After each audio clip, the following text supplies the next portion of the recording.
ஐரோப்பிய GT4 car பந்தயத்துக்கு தயாராகும் தனது நிறுவன ஸ்போர்ட்ஸ் காரை அஜித் ரசித்து பார்த்த காட்சி இணையத்தில் வைரலாகி வருகிறது. கார் பந்தயங்களில் அதீத ஆர்வம் கொண்டவரான நடிகர் அஜித்குமார் அடுத்த ஆண்டு மீண்டும் கார் பந்தயத்தில் களமிறங்குகிறார்.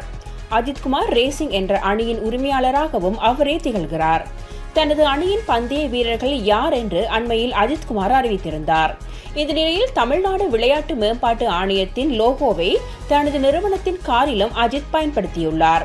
15 ஆண்டுகளுக்கு பின் ரேசிங் களத்தில் இறங்கியுள்ள அஜித் பந்தயத்தில் பயன்படுத்தப்படும் உடைகள், கார்களை பார்த்து தேர்ந்தெடுத்திருக்கிறார். தனது நிறுவன லோகோ பதித்த காரை ஆவலுடன் பார்த்தார். மேலும் தமிழக அரசின் விளையாட்டு மேம்பாட்டு ஆணைய லோகோவையும் அஜித் சுட்டி காண்பித்து ரசித்துள்ளார். அஜித் ரசிகர்கள் இந்த வீடியோவை கொண்டாடி வருகின்றனர்.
இது போன்று பல செய்திகளை தெரிந்து கொள்ள நமது வைப்ஸ் டிவி யூடியூப் தளத்தை சப்ஸ்கிரைப் செய்து அருகிலுள்ள பெல் பட்டனை கிளிக் செய்யுங்கள்.